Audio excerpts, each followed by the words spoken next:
Merci de rester à notre compagnie pour la seconde partie de New World Forum. Et restez avec nous le coordonnateur du collectif des jeunes pour le développement, Orphée Adam. Monsieur Adam, merci d'être resté. Oui, c'est moi qui vous remercie. Nous sommes rejoints maintenant par l'honorable Jean Kissi. Bonjour.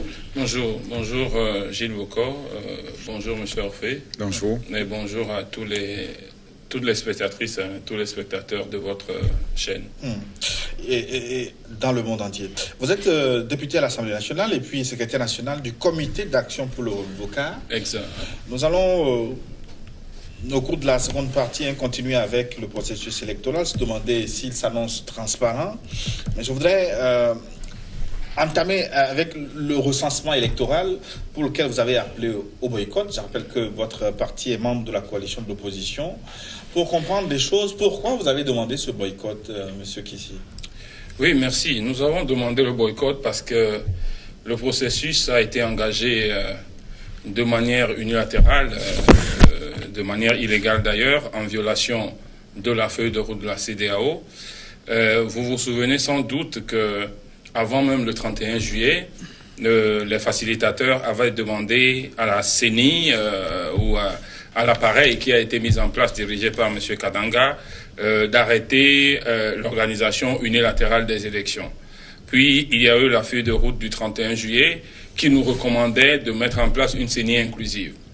Dans le respect de la feuille de route, nous devrions dans un premier temps mettre la CENI inclusive, et puis cette CENI inclusive-là doit reprendre avec le concours des facilitateurs ou même du comité de suivi le processus électoral. Surtout que après le 31 juillet, ils nous ont dit le dialogue se poursuit entre les Togolais avec l'assistance du comité de suivi. Donc dans ces conditions-là, on ne pouvait pas enclencher le processus unilatéralement sans que les experts électoraux aient été engagés, sans que le OK nous soit donné par celui qui nous avait dit d'arrêter. Voilà la raison pour laquelle nous avons demandé à ce que les nôtres ne participent pas à ce processus-là, parce que ce processus était unilatéral et ne donnerait rien. Rappelez-vous que le recensement électoral doit donner lieu à la composition d'un fichier électoral. Le recensement n'est pas un exercice en l'air, ce n'est pas un exercice ex nihilo. L'exercice a un objectif. L'objectif d'avoir un fichier électoral. Malgré le fait que nous ayons été dans la CENI en 2014-2015 pour l'élection présidentielle, vous vous souvenez que le problème qui a entaché l'élection présidentielle et qui a fait venir le président Mahama et le président Ouattara au Togo, c'est le fichier électoral. Ils ont dit que le fichier était corrompu. Alors imaginez que si on fait un recensement électoral qui doit donner aujourd'hui un fichier organisé par un seul camp, vous imaginez que ce ne serait même plus seulement corrompu, quel mot est plus fort que corrompu, le fichier serait totalement bâclé, totalement, je ne sais pas quelle expression lui donner. C'est la raison pour laquelle nous avions voulu qu'ils attendent qu'on fasse ensemble les choses dans une CENI inclusive, dans la droite ligne du comité de la feuille de route de la CEDEAO. Mais malgré votre boycott, avant de passer la parole à M. Adam, les échos qui nous parviennent, certains disent qu'il y a eu une forte mobilisation pour ce recensement. Est-ce que la population n'a pas écouté votre mot d'ordre ou qu'est-ce qui s'est passé? La population a écouté notre mot d'ordre. C'est l'état de non-droit et d'oppression qu'on a l'habitude d'exercer au Togo. Je voudrais d'abord dire que vous verrez les résultats. À moins qu'on aille faire un calcul de faux, quel que soit ce qu'ils disent aujourd'hui, ceux qu'ils ont recensés dans la zone 1 n'atteindront même pas la moitié de ceux qu'ils avaient recensés. Ça, soyez-en sûrs. Donc, on ne peut pas dire que les populations se sont mobilisées. Gagnez les résultats et vous allez voir s'ils donnent les vrais résultats. Ça, c'est le premier. La deuxième chose, vous savez, et tout ça va changer. On ne peut pas être dans un pays où on va dire aux populations, à partir de mercredi nuit, jeudi nuit, on fait des rafles la nuit. Et on demande aux gens, présentez votre carte d'identité. Même si vous présentez la carte d'identité, on vous demande de présenter votre carte électeur. Mais on fait peur aux populations. Qu'est-ce que ça veut dire? Est-ce que c'est des cas avérés? Vous avez des preuves? Mais naturellement. Naturellement, que demander les Togolais, tout le monde le sait. Qu'on a fait des rafles, c'est un. Moi-même, j'ai suivi que des gens ont été dans le marché d'Aguenivé. Je les ai vus moi-même pour dire aux gens que s'ils n'ont pas la carte d'électeur, ils ne prendront plus leur place au marché. Mais qu'est-ce que c'est que ça? On vit où là? Moi, je n'imaginais pas qu'après l'intervention de la CEDEAO, ce régime allait continuer dans la même veine. On dit aux gens qu'avec cette carte-là, vous devez aller aux banques. Attendez, c'est avec les cartes d'électeurs, c'est des cartes d'identité. Vous voyez des populations au XXIe siècle. On n'est pas fichu de faire des cartes d'identité aux populations et on vient leur dire que c'est avec ces cartes d'identité-là que vous allez aller aux banques. Des femmes chez nous, à Vaughan, il leur a été dit que on va les poursuivre pour leur crédit FNFI, qu'elles n'arrivent plus à payer depuis un certain temps si elles n'ont pas cette carte-là. Si vous utilisez ces moyens pour obliger les populations à aller suivre une opération, vous croyez qu'ils sont avec vous? Non, nous, ça ne nous fait ni chaud, ni froid. Sérieusement, nous considérons que notre appel au boycott a été une bonne chose, ça a produit son effet, et de toutes les façons, nous reprendrons ce processus-là. Monsieur Adam, vous avez suivi ce processus. Est-ce que vous avez constaté ces cas où, d'une façon ou d'une autre, les citoyens ont été obligés à s'inscrire sur la liste électorale? Non, je n'ai pas constaté. Je suis allé, c'est une preuve. C'est pour dire que je suis allé faire aussi mon devoir citoyen civique. C'est un droit. Et je l'ai fait, mais je l'ai fait dans la tranquillité. Je l'ai fait dans la paix. Ce qu'il dit, je ne me retrouve pas du tout là-dedans. Je ne sais pas où est-ce qu'il l'a vu, mais moi, je suis témoin d'avoir fait ça. D'avoir obtenu aussi ma carte. Derrière, c'est écrit, voter est un droit et un devoir civique. C'est ça le message, moi, en tant que citoyen de la société civile, acteur de la société civile, c'est ça qui était important pour moi. Maintenant, qu'il y ait des ragots, que quelqu'un vienne expliquer que si vous n'avez pas cette carte-là, eh bien, vous n'êtes plus togolais et consort. Je dis que ça, moi, je lui laisse la responsabilité donc, de ses propos. Est-ce que c'est vrai lorsque je suis allé, il y a eu des contrôles policiers au cours desquels des cartes d'électeurs ont été réclamées?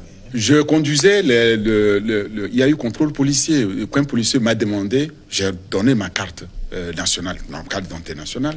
On ne m'a pas demandé, on m'a demandé mon permis. On ne m'a pas demandé de présenter ma carte d'électeur. Voilà. Maintenant, si on revient sur le terrain donc, de recensement, à partir du moment où c'est un devoir civique, je dis bien, c'est écrit ici. Alors, maintenant... Non, ça ne l'est pas. Si c'est pas un devoir d'aller voter, si c'est pas un devoir d'aller voter, en tout cas c'est un droit, c'est mon droit, c'est mon droit de pouvoir aussi aller m'exprimer et choisir qui je pense pourra défendre l'intérêt, d'abord l'intérêt national, parce que je dois vivre dans une nation, et puis surtout s'il porte un projet auquel moi je partage, je souscris. Là actuellement, lorsque vous appelez au boycott, pour tout un tas de raisons, ben je vous le laisse parce que c'est les acteurs politiques. En ce moment-là, je vous dis, je joue mon rôle d'acteur de la société civile. Mon rôle, c'est d'éveiller la conscience de nos concitoyens, en tout cas de notre jeunesse, parce que c'est la jeunesse, notre public cible, et de leur expliquer que, quel que soit le responsable politique pour lequel ils s'engagent demain, il faut qu'ils s'engagent de façon responsable, qu'ils sachent aussi ce pourquoi ils s'engagent. Et lorsque on demande à un jeune de ne pas aller se faire recenser, on ne lui propose rien en retour. C'est pas le rendre service. Lorsque vous étiez ensemble, vous avez l'occasion de pouvoir dialoguer.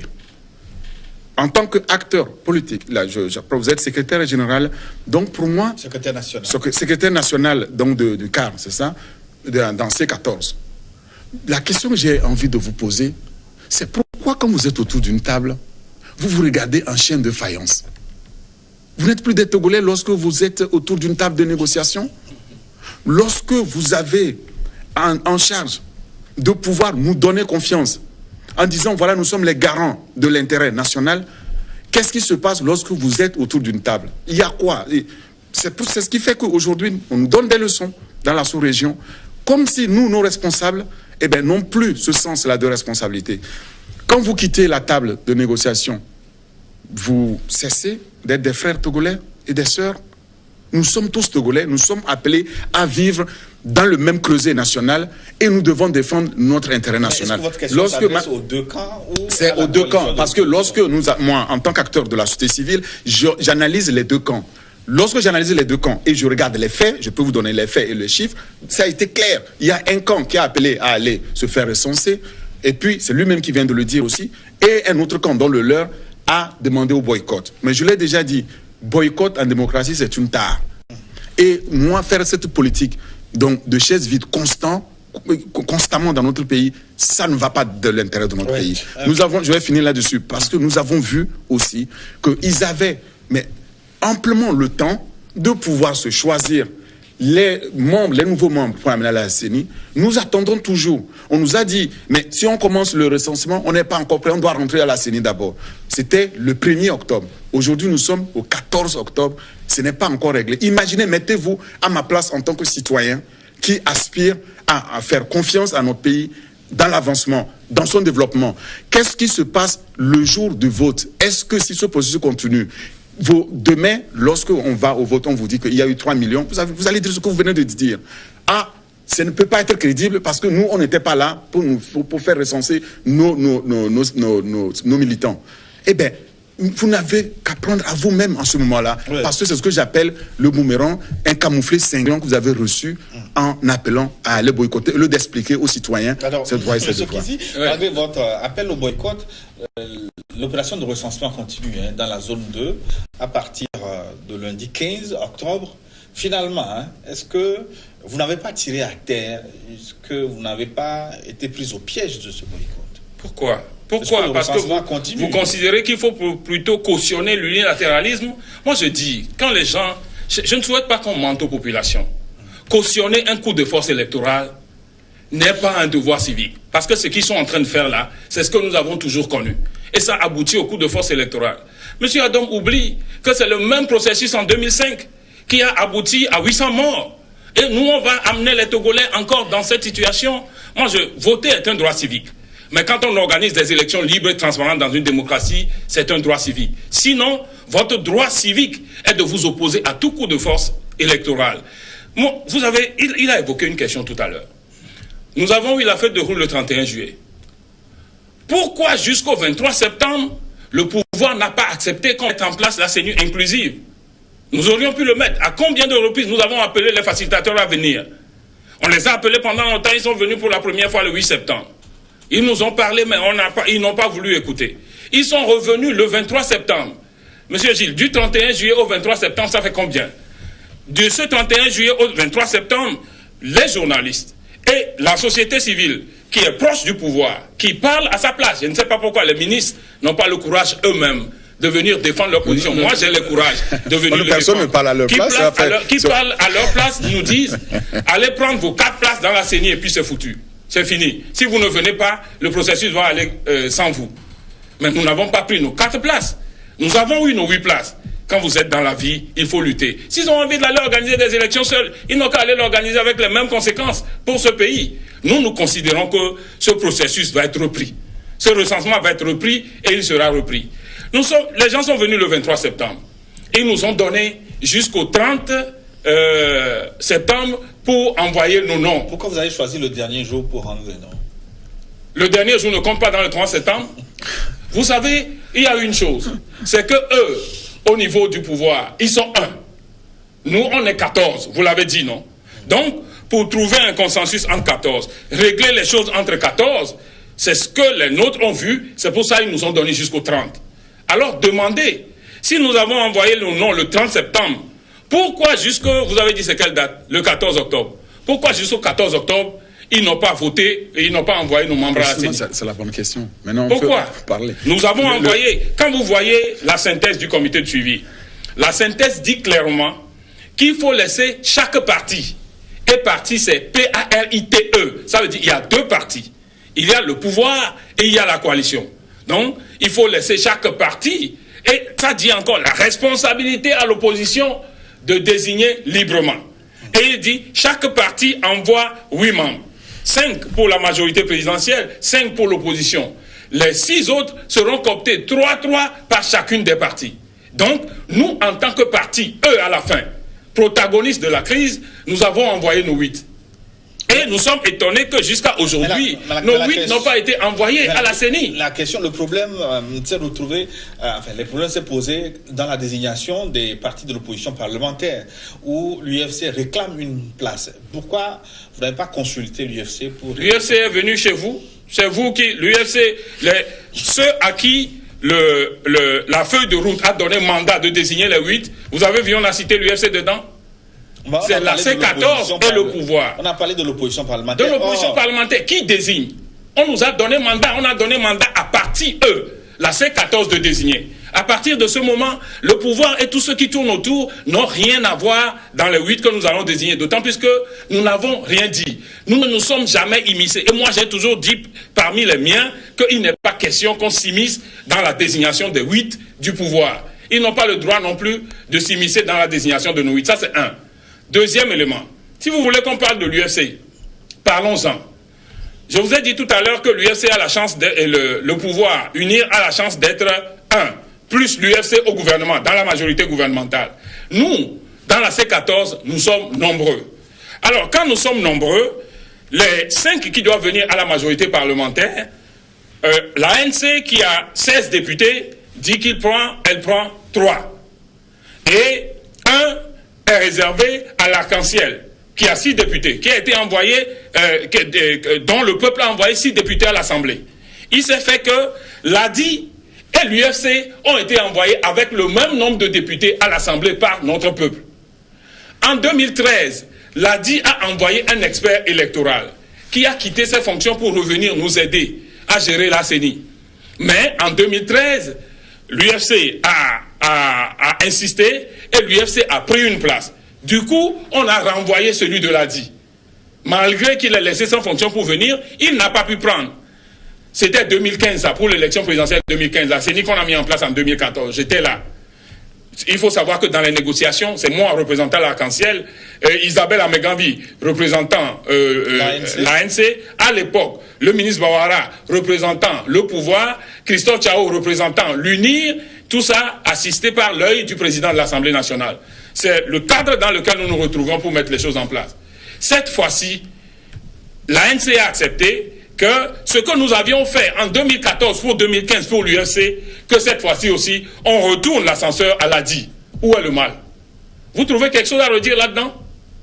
Où est le problème? L'ADI a été envoyé par le même nombre de députés à l'Assemblée que l'UFC. Pourquoi en 2014, c'est l'UFC qui va prendre et en 2013, c'est l'UFC qui prend et qu'on va laisser l'ADI de côté? Nous avons donné à l'UFC en 2014 et en 2018, aujourd'hui, nous avons renversé la vapeur pour l'ADI aussi. Où est le problème dedans? On va passer la parole à M. Adam. Si c'est clairement dit dans la feuille de route de la CEDEAO que chaque parti désigne ses 8 représentants, pourquoi on ne laisse pas l'opposition, selon vous, désigner ses 8 représentants pour clôturer cette affaire-là? D'abord, ils parlent, ils étaient autour de la table de négociation. Nous, acteurs de la société civile, nous n'étions pas. Voilà. Donc, la responsabilité, c'est la leur. C'est eux qui prennent toutes leurs responsabilités de ce qu'ils ont discuté. Nous subissons ça d'abord et nous faisons que nous prononcer sur ce qu'ils prennent comme décision. Lorsque nous regardons la feuille de route, dès le 31 juillet, on a demandé à ces messieurs et à ces dames d'aller faire une CENI inclusive. La CENI inclusive entendait aussi que les membres qui n'y étaient pas y entrent. Il y avait 4 membres.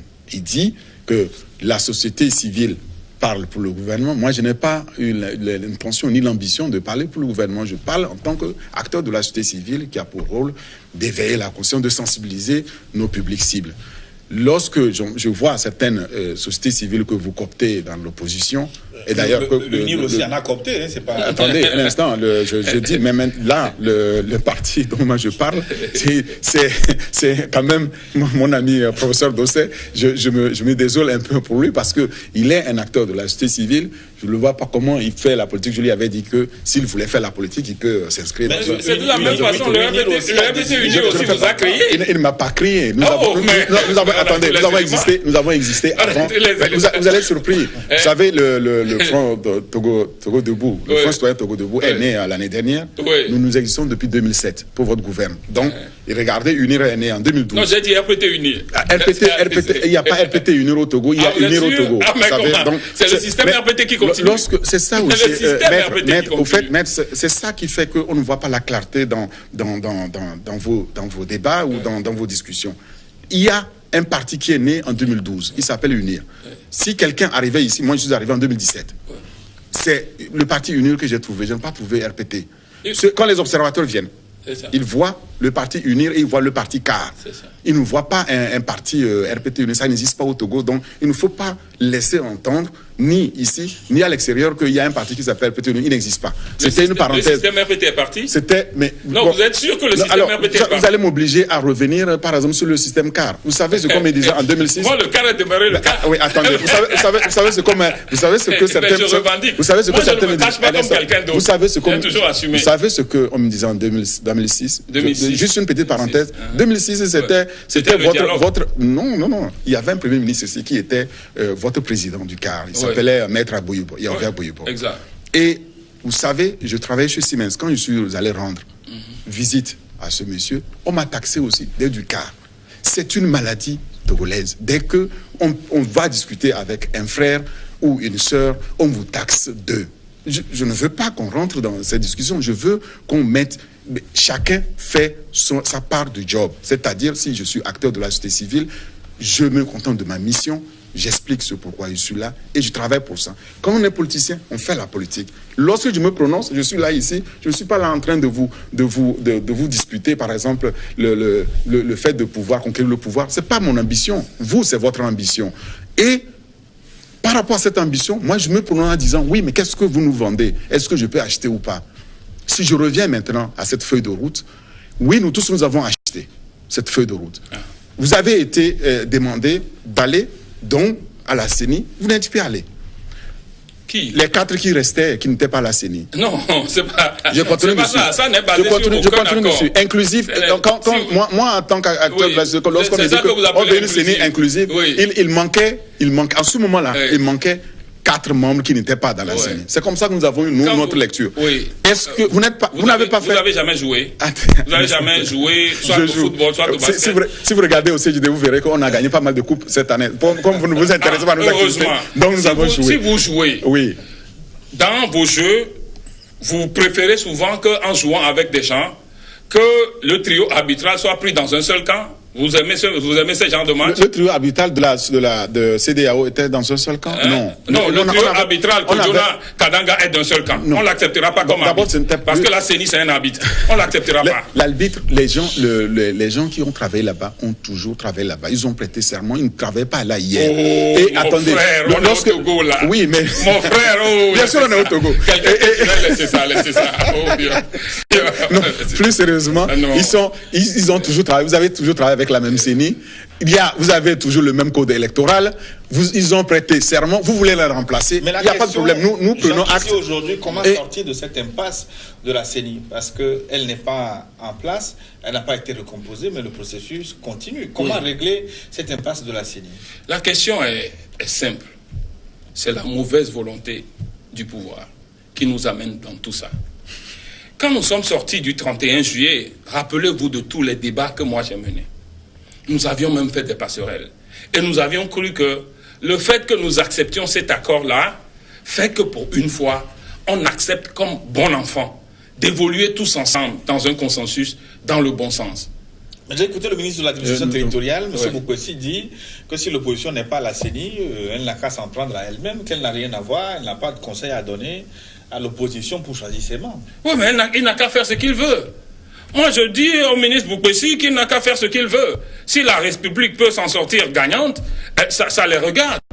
Vous savez, ce n'est pas la manière. Dès que nous sommes sortis du 31 juillet, vous avez vu les manœuvres continuer. Lorsque nous sommes allés, le 8, j'ai demandé aux facilitateurs, mais vous avez dit vous reviendrez à telle date. Si d'ici là, il y a des actes qui sont posés unilatéralement, ils ont dit ils reviendront très vite. Je leur ai posé 3 fois la question. Ils ont dit qu'ils reviendront très vite. Et eux aussi ne comprennent pas que le pouvoir s'y prenne de cette manière-là. Comment est-ce que vous voulez plonger le pays dans une crise permanente? Vous savez ce qui s'est passé? Monsieur Orphée, vous savez ce qui s'est passé?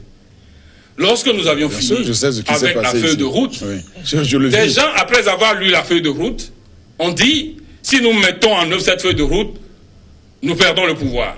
Donc, leur idée, leur ligne, c'est de mettre les pieds dans la feuille de route, de foutre les pieds dans la feuille de route, d'engager leur processus unilatéral. C'est ce qu'ils sont en train de faire. Vous savez, un pouvoir dictatorial, c'est un pouvoir qui grandit, qui grandit dans ce qui est...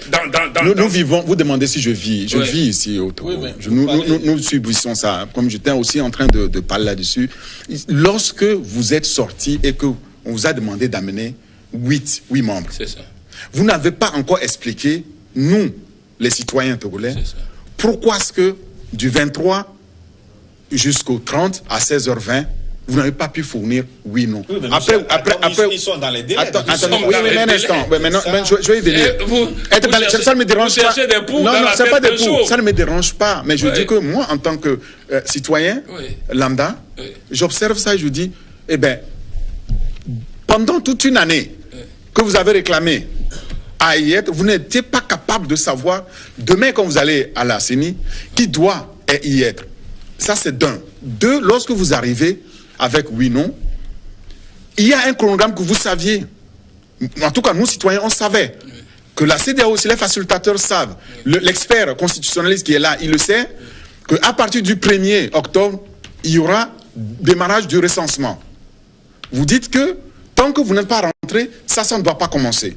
C'est comme ça que vous nous expliquez la chose aujourd'hui. C'est-à-dire que ça ne devait pas commencer le 1er, on ne devait pas nous recenser. Nous devrions vous attendre pour que vous entendiez sur les noms, en sachant que vous n'avez même pas expliqué pourquoi vous n'avez pas remis, par exemple, le lendemain, les oui, non, pour qu'on dise, vous avez une semaine, vous dites, on est dans les délais. OK, dimanche à 16h20, le lendemain, lundi, le recensement commençait. Le 1er. Nous sommes allés au recensement. Le peuple a répondu à cela. Le peuple dit juste que nous voulons nous faire recenser. Et comme vous appelez à ce qu'on ne nous recense pas, c'est aussi un signal que vous devez entendre. Mais apparemment, vous ne voulez pas l'entendre, ce signal-là. Oui, le peuple qu'on a intimidé. Personne n'a intimidé le peuple. Vous n'obtenez pas l'intimidation, vous en obtiendrez le revers. Moi, je vous assure. Maître, là où je suis, je n'ai pas la tête à être intimidé. Ce que vous avez fait là, c'est du brouillon, vraiment. Des cartes d'électeurs sur lesquelles vous voyez, au niveau de la profession, vous voyez un nom, vous voyez 2 cartes, 3 cartes délivrées à même personne. Est-ce que vous savez très bien que le peuple a besoin? Ce n'est pas la première fois. Vous savez très bien aussi que... Et là, il y a un arbitre, est vrai. La CEDEAO est là. Les experts sont là. À eux, maintenant, lorsqu'on a consolidé ça, de pouvoir, ils ont dit qu'ils vont auditer ce fichier. Le problème, il est où? Qu'on audite le fichier, où vous ne faites pas confiance aux experts de la CEDEAO d'auditer ce fichier? Mais un fichier électoral, c'est quelque chose qui est bon à la base. À la base, c'est mauvais. Ce n'est pas l'audit qui règle. Maintenant, je veux que vous m'expliquiez à la base ce qui n'est pas bon. Vous savez, la société civile est un contre-pouvoir. C'est ce que moi j'en connais. La société civile est un contre-pouvoir. Ça veut dire que aujourd'hui, si c'est UNIR qui est au pouvoir, vous êtes un contre-pouvoir. Comme le mouvement Y en a marre au Sénégal. Demain, si c'est nous qui venons au pouvoir, vous demeurez un contre-pouvoir.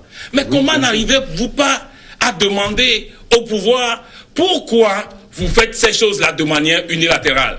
Vous n'arrivez jamais à rien leur reprocher. Nous le demandons, mais attendez, je suis en train de dire que nous vous avons observé. Vous avez systématiquement bloqué, je viens de le dire. Pendant un an, vous avez d'abord le boycott. Ce n'est pas seulement le boycott, vous avez pratiqué la politique de la chaise vide au Parlement, vous êtes allé dans la rue. De la rue maintenant, vous avez expliqué tout un tas de trucs. Je ne veux pas revenir sur un an de ce que vous avez essayé de nous vendre. Nous écouter. Le peuple est là. Vous avez dit que c'est le peuple qui était dans la rue. Oui. Vous avez dit que le peuple est dans la rue. C'est le même peuple. Nous sommes les représentants du peuple. Nous sommes allés à l'Assemblée. On a fourni un document à l'Assemblée. Le ministre de l'administration territoriale, qui n'a aucun mandat du peuple, prend notre document, il le renverse comme ça, il dit il ne reçoit pas, il ne regarde pas. Vous voulez que nous, représentants du peuple, on s'asseye et on le regarde? Vous décrétez, en tant que représentant du peuple, élu du peuple, moi j'attends de vous mettre qu'au Parlement, que vous puissiez vous asseoir et pouvoir faire les amendements nécessaires. Lorsque vous êtes allé dans la rue, nous expliquer qu'il n'y a plus rien à expliquer, formas go, retour à la Constitution 92, etc. Qui nous a amené, si le ministre vient refuser, qui nous a amené là où nous sommes. Qui n'a aucun mandat vient nous refuser notre droit d'amendement. Qui nous a amené là où nous sommes. Fort heureusement, nous avons un leader ici qui a toujours gardé sa main tendue. On en appelle au président de la République, heureusement, qui tient donc les deux barques sur le même affluent. nous avons vu que grâce à cela, à ce leadership, on peut avoir le dialogue. Vous arrivez à un dialogue, expliquez au peuple qu'est-ce qui vous empêche. Qu'est-ce qui vous empêche? Comment sortir de l'impasse? L'impasse, moi je vais répondre parce que je vais répondre. C'est une question de 2 minutes. C'est une question de 2 minutes. Oui. Nous avons envoyé nos 5 noms de la majorité. Retrouvons-nous, faisons passer la liste. Point. C'est ce que la CEDEAO nous demande. La CEDEAO, le pouvoir ne peut pas se permettre de violer. C'est notre responsabilité de désigner les 5 plus les 3. Nous les avons désignés. C'est leur responsabilité d'accepter de le faire passer. C'est un accord. S'ils ne le font pas, ils continuent de violer l'accord. Maître, ce que vous ne nous expliquez pas, c'est que le pouvoir, en plein, n'a aucun pouvoir d'aller dire, par exemple, à quelqu'un qui a prêté serment, là, je parle de l'UFC, de pouvoir démissionner. Si l'UFC ne démissionne pas, eh bien, nous avons ici un point de blocage total. C'est pas le gouvernement qui va dire à l'UFC. C'est pas le gouvernement qui va dire à l'UFC. Est-ce que à la CENI, l'UFC fait partie donc de cette majorité et de cette opposition parlementaire, oui ou non? Est-ce que le membre qui est à la CENI de l'UFC a prêté serment pour pouvoir être là, oui ou non? Est-ce que le code qui s'applique, est-ce que ce code-là, vous l'avez rendu caduc parce qu'il a été violé? Mais vous l'avez rendu caduc? Ce que vous dites, c'est comme si c'est l'UFC là qui oblige le pouvoir à ne pas pouvoir mettre en place l'UFC. À quelle force je dis tout simplement, ça? Je dis vous. Mais si, vous, parce qu'il fait partie de l'opposition parlementaire. Si la CEDEAO est venue, l'UFC est au gouvernement. L'UFC est au gouvernement. L'UFC fait partie de la majorité gouvernementale. C'est-à-dire que si les gens ne connaissent pas le bon sens au Togo, moi je connais le bon sens. Vous ne pouvez dire à aucune personne dans le monde que l'UFC n'est pas au gouvernement. L'UFC est au gouvernement. Vous mélangez une chose que je ne vais pas laisser passer. Vous donnez l'impression que c'est l'UFC qui bloque le pouvoir à pouvoir exercer sa part de mise en œuvre de l'accord. C'est l'impression que vous donnez. Pas l'impression. Je suis en train de vous dire que ils sont en combinaison. Je suis en train de vous dire les deux qui sont au gouvernement sont en combinaison. C'est une combine maladroite qu'ils sont en train de faire. Faux. Un citoyen éveillé comme moi ici, qui sait lire entre les lignes, voit bien que... Vous ne les connaissez pas, vous ne savez pas les voir. Nous les avons suivis pendant des années. Vous allez m'aider à les connaître, sauf que vous ne le faites pas. Ceux qui font là, ils le font en complicité. L'UFC et le pouvoir, ils sont ensemble au gouvernement. Ils le font en complicité. Alors, si c'est l'UFC qui empêche, ce n'est pas le fait. C'est ça la question. Non, ce n'est pas le fait d'être. Qui bloque. Et c'est l'UFC qui empêche le pouvoir d'exercer sa partie et de donner l'impression qu'il viole l'accord. Pourquoi le pouvoir continue de garder les membres de l'UFC au gouvernement? Maintenant, Vous avez vu ça quelque part? Si cela était vrai, il fallait chasser les deux personnes du gouvernement. Ce n'est pas agile de nous répondre. C'est à vous de nous répondre ici. Je veux vous poser la question de savoir. L'UFC, est-ce que l'UFC... Oui, l'UFC, il est là pour nous poser des questions. Si on les pose pas, on va se les poser, on va répondre. L'UFC, on parle ici de l'opposition parlementaire. Vous nous ramenez au gouvernement. Ce n'est pas parce que le CAR était au gouvernement. Je vous ai dit tout à l'heure, en 2006, c'est votre président qui était... Nous étions dans un gouvernement d'union nationale de transition. Merci. Et je vous dis, sauf, je ne laisserai jamais apprendre ça aux Togolais. Sauf gouvernement d'union nationale, lorsqu'il y a une opposition, c'est qu'il y a une majorité gouvernementale. Monsieur, la loi de l'opposition, l'opposition... Vous êtes un homme de loi. Vous êtes un homme de loi, un homme de droit. C'est à vous de nous dire ce que dit la loi. Dites-nous ce que dit la loi de l'opposition. De la politique. Qu'est-ce que le terme opposition recouvre? L'opposition s'entend. Que dit la loi? Un groupe ou un parti qui s'oppose à un gouvernement. Non, que dit la loi? L'opposition, c'est par rapport à un gouvernement. Ça, c'est ce que vous dites. Moi, je veux comprendre, en tant que légaliste, je veux savoir que dit la loi de l'opposition au Togo. Vous êtes légaliste de quoi? Parce que ça veut dire que je veux respecter les textes, je veux lire les textes d'abord. Que dit la loi au Togo pour un opposant? Oui. Est-ce que l'opposant, il a le droit d'aller au gouvernement, oui ou non? Moi, je sais pas. Moi, je suis opposition au gouvernement. C'est le bon sens qui nous guide. La loi est basée sur le parlementaire. Bon sens. Mais il n'a pas répondu à ma question. Parce qu'en répondant à ma question, ça permet aux téléspectateurs de comprendre. Dès lors qu'il y a la loi, vous rentrez au gouvernement, est-ce que vous conservez encore votre statut d'opposant? C'est ça la question. Lorsque on peut, et ce n'est pas la seule démocratie dans laquelle il y a les membres de l'opposition vont au gouvernement, qu'ils y démissionnent, on les nomme et consorts. Si vous allez au gouvernement, vous êtes au gouvernement. Vous n'êtes pas dans l'opposition à ce gouvernement. Est-ce que l'étiquette d'être au Parlement, d'être opposant au Parlement, tient ou pas, c'est ma question. Mais ma question, c'est que la question on est opposition par rapport à quoi? Comment vous êtes opposition au gouvernement et vous êtes dans le gouvernement? Vous vous opposez à quoi alors? Le parti qui est la majorité. Monsieur, j'avais cru que vous allez défendre tout. Non, je suis pas en train de défendre. Au moins, vous allez rester collé au bon sens. Hein. Je parle au bon sens. Vous ne voulez pas me dire. Vous ne voulez pas me dire ce que dit la loi. Et ça, c'est ça qui est dommage. Vous connaissez bien la loi de l'opposition. Oui. Mais je y réponds. Je vais y répondre. Lorsque la loi stipule clairement que l'opposant se déclare. Par déclaration, il est opposant. Jusqu'à maintenant, l'UFC ne nous a pas dit « je ne suis plus opposant ». Oui, mais maintenant, est-ce que cette loi mais bien la loi 2013, il la connaît. Est-ce que c'est la loi qui est mauvaise? La loi là? Oui. Ah, bien sûr. Non, la loi de déclaration, parce qu'elle existe réellement. Non, mais comment? C'est une loi unique. Oui, mais c'est une loi. Vous étiez au Parlement. Nous l'avons toujours dénoncé. Le jour même de son vote. Vous n'avez pas suivi le cas. Le cas a toujours été opposé à cette loi. Gilles, moi, je vais vous dire une chose. Une fois qu'une loi est votée, promulguée, supposons que votre femme travaille chez quelqu'un. Votre femme travaille chez un directeur. Elle est secrétaire chez un directeur. Et parce que le directeur, leur parti, a une majorité au Parlement. Et il prend une loi pour dire que lorsqu'on fait des attouchements à la femme au bureau, que ce n'est plus condamné. Vous allez accepter cette loi-là? Vous allez accepter qu'on attouche votre femme au bureau? Si la loi est unique, en tant que citoyen, vous devez vous y opposer. Si le processus électoral est illégal, en tant que citoyen, c'est ça les combats démocratiques. Et nous sommes dans un combat démocratique. Nous n'accepterons jamais cette loi. Bon. Mais le problème qui se pose aujourd'hui n'est même pas le problème de la loi. C'est le problème que, parmi les 5 que nous avons envoyés, l'UFC avait pris un en 2014 et l'ADI n'a rien pris alors que l'ADI a le même nombre de députés. Nous avons décidé cette fois-ci, en tant que parti, désigné au dialogue, de confier ce 1-là à l'ADI. Point. Oui, mais je dis quoi? Nous ne contestons pas. Nous ne contestons pas ce que nous contestons. Comment voyez-vous aujourd'hui l'UFC? Est-ce que l'UFC est des vôtres ou vous considérez ce parti comme étant un allié de unir au gouvernement? C'est quoi on dit là? Amphibie ou hermaphrodite? Je ne sais pas. Je ne sais pas. Pour moi, je vois une structure amphibie, hermaphrodite. Mais nous, on est clair. On est dans une crise. Et la crise se règle entre les protagonistes. S'il a envie qu'un protagoniste le prenne en compte, alors il n'a qu'à se situer carrément. Prendre 2 ici, prendre 1 là-bas, manger ici, manger là-bas, là, non, c'est pas bon. Mais alors, c'est pas bon pour notre démocratie. Vous nous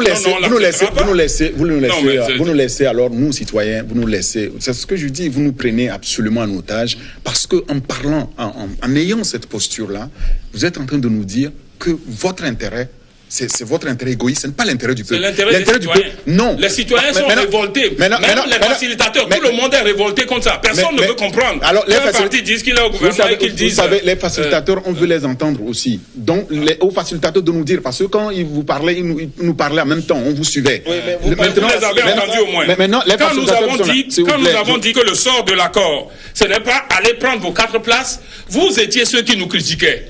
Finalement, on nous a donné raison, on nous a dit que c'est 8 que nous devons avoir. Qu'on soit clair.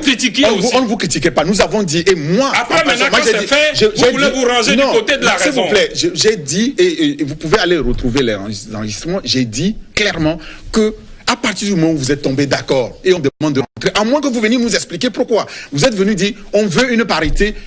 Opposition parlementaire, c'est opposition parlementaire. Il y a les membres de l'opposition parlementaire qui sont déjà à la CENI. Ils peuvent démissionner ou je ne sais pas par quel moyen vous allez faire pour pouvoir faire sortir quelqu'un qui est là par la loi. Mais pourquoi pendant cette semaine, 3 jours, vous n'avez pas dit ça au pouvoir au moins? Le compte pouvoir, c'est aussi ça. Ce que vous dites aujourd'hui, du 31 juillet jusqu'au 23 septembre, vous aurez pu dire au pouvoir, oui, vous êtes d'accord pour cette tenue inclusive, on a écouté, ce que vous faites là, ça va amener encore des problèmes.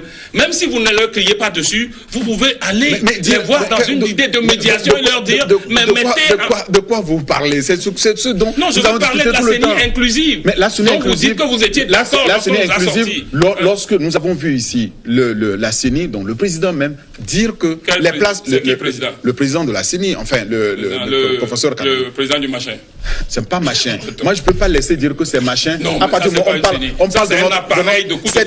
C'est une institution. Un appareil de coup de force électorale. C'est ce que vous faites aussi, vos militants. Lorsque vos militants répètent ça, ça veut dire qu'ils n'ont pas d'égard par rapport à nos institutions. Eux, ils ont des gars pour nous et pour nous. Vous n'êtes pas une institution. Ils ont des gars pour nous, pour les facilitateurs, ils organisent les élections unilatéralement. Ils n'ont pas organisé. Ils ont des gars, ils ne font pas respecter l'accord de Ouaga. Depuis quand un arbitre est penché d'un côté, c'est quoi? C'est handicapé recto verso. Lorsque vous parlez, on a l'impression. On a l'impression qu'on a tiré. On va conclure cette émission. Monsieur Kissi, visiblement, est-ce que vous allez boycotter les élections à venir? Parce que vous n'avez pas participé au recensement. Qu'allez-vous faire? Nous allons reprendre le recensement. Nous allons organiser de bonnes élections. Tous les Togolais vont y participer. Et dans ces conditions-là, nous aurons un Togo qui marche sur des rails. Nous organiserons des élections. Vous savez même, la priorité que nous avons aujourd'hui, nous sommes frappés par un délai constitutionnel, vous le savez? Vous savez que nous sommes frappés par un délai constitutionnel parce que les élections locales sont dans la Constitution. La Constitution, les textes qui s'en suivent ne permettent pas à ce qu'un délégué spécial puisse faire plus de 6 mois 2 fois. Ils sont frappés des délais légaux.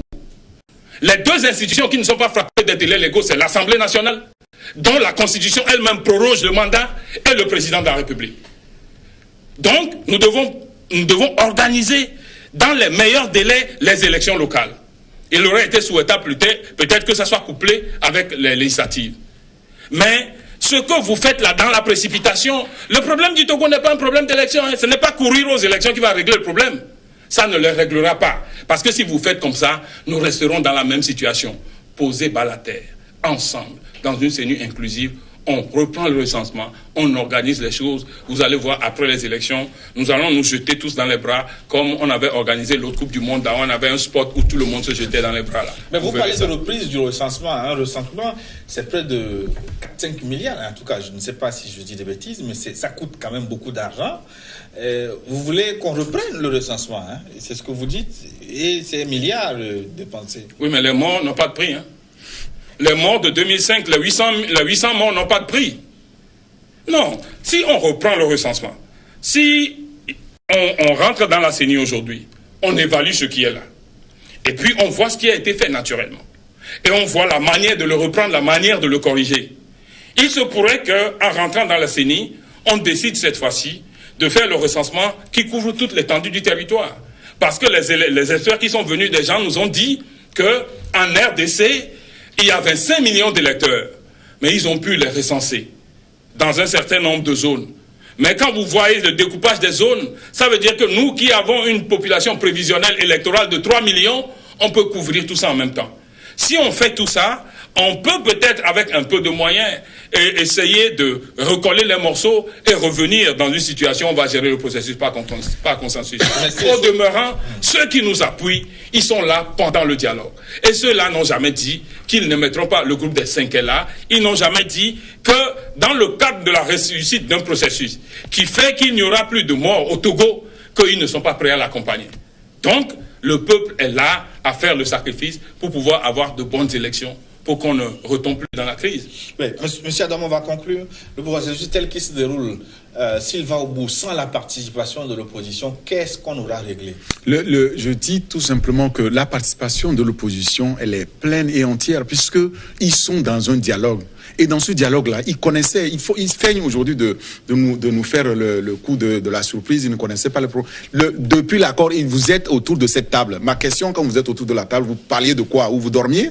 Si vous ne dormiez pas et que vous suiviez ce qui va se passer, je dis que sur le même chronogramme, on pouvait lire que le recensement allait commencer le 1er. Vous saviez très bien qu'en remettant la liste le 30, le 1er, vous ne serez pas à la CENI. Parce que d'abord, il fallait qu'on puisse vous donner l'onction parlementaire et puis après, il faut prêter serment. Que la CENI inclusive, avec les experts électoraux, va affiner le chronogramme. Mais le programme, ce n'était pas écrit dans le chronogramme. Par contre, les dates, ça c'est ce qu'ils ont dit. Mais c'est ce qu'ils vous ont dit. Par contre, je dis que si un citoyen lambda lui regarde ce que vous écrivez, vos actes. Dans ces actes-là, doit nous écouter aussi. Oui, mais par contre, ils ne vous ont pas écouté. Je dis qu'ils sont allés massivement se faire recenser. C'est important aussi c'est important ce signal. Si vous l'ignorez aussi. Combien de temps vous allez continuer par dépenser l'argent de ce pays pour prendre des bus, pour transporter des gens ici? On ne m'a pas transporté. aller à Tabiko.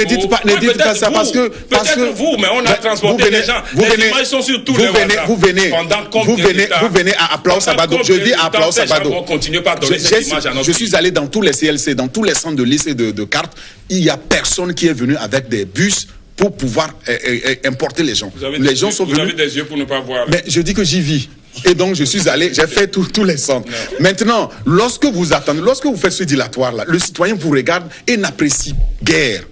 Il faut absolument que vous nous disiez comment vous allez résoudre le problème. Donc, lorsqu'on est à la CENI, on fait partie donc de l'opposition parlementaire qui s'appelle UFC. Ça, vous ne voulez pas dire ça aux citoyens. Vous savez très bien que c'est ça qui vous bloque. C'est pas le gouvernement qui vous bloque. Je ne suis pas en train de défendre le gouvernement en disant ça.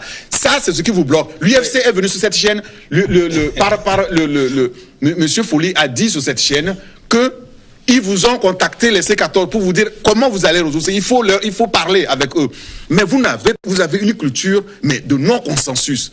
Ça s'appelle du radicalisme et la C14 ne va pas nous reproduire les radicaux qu'on a connus dans le passé. Nous voulons avancer, le Togo va avancer, nous voulons avancer avec les bonnes volontés. Et il faut aussi, j'en profite pour vous dire, en tant que membre de la société civile, renouvelez-vous. J'aimerais voir plus de jeunes comme vous pour qu'on puisse avancer. Parce que là, on se parle, les autres, ils ne se parlent pas. On va s'arrêter là. Merci d'être venu. Non, ce que je voulais dire tout simplement... Nous leur avons dit que cette fois-ci aussi, l'ADI aussi va aller une fois. Mais comme vous connaissez les gens de l'UFC que vous citez tant, s'ils n'ont pas entendu, allez leur dire que cette fois-ci, le 1 là, nous donnons à l'ADI. Non, merci. C'est pas à moi de le dire. Vous êtes acteur politique, moi je suis acteur de la société civile. J'ai un rêve de voir une CENI récomposée demain avec les 8 de chaque côté. J'ai envie de voir comment ils vont travailler. Nous aussi. On va s'arrêter là et marquer une pause. L'information continue sur New World Info. Dans un instant, une nouvelle édition du journal. À très bientôt.